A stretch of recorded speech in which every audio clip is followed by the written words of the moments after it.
আমাদের নতুন যে বাংলাদেশ হবে, আমাদের অতীতে যে বৈষম্যমূলক যে বাংলাদেশটা ছিল সেটার উঠে উঠে আমরা একটা বৈষম্যহীন বাংলাদেশ গঠন করব।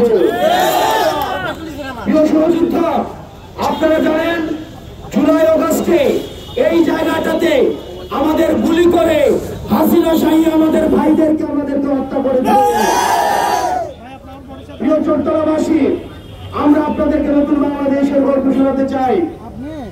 আপনারা যারা নতুন বাংলাদেশ আপনাদেরকে নিয়ে আমরা গর্ব, যে বাংলাদেশে আমরা রাষ্ট্রের প্রত্যেকটা প্রতিষ্ঠানকে আমরা জবাবদিহিতার মধ্যে নিয়ে আসতে পারবো।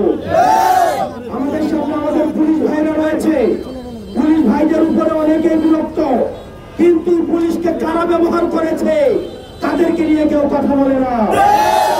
পুলিশের প্রমোশন নিয়ে কেউ কথা বলে না, পুলিশের যে অনৈতিক পরিশ্রম সেটা নিয়ে কেউ কথা বলে না, পুলিশের সংস্কার নিয়ে কেউ কথা বলে না।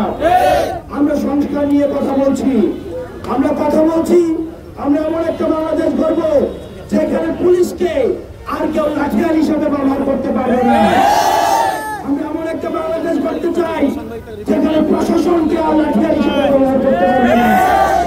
আমরা এমন একটা বাংলাদেশ গড়তে চাই যে বাংলাদেশে ওসিকে এবং ইউনিকে দাঁড় করিয়ে সাক্ষ্য রেখে কোন মিডনাইট ইলেকশনে প্রচলিত হবে না, আমি ভার্সেস দামি ইলেকশনে প্রচলিত হবে না।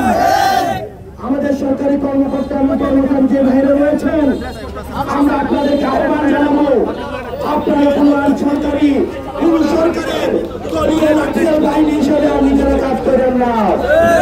আপনারা যেভাবে 5 আগস্টে জনগণের কাতারে নেমে এসছেন, আপনারা বিশ্বাস করে আপনার জনগণের কাতারে আমরা একসাথে আমাদের পরবর্তী বাংলাদেশ নির্মাণ করতে হবে। প্রিয় চট্টগ্রামবাসী, আপনাদের কাছে প্রশ্ন, আপনারা কি আর এই মুজিববাদী সংবিধান আর সংসদে দেখতে চান?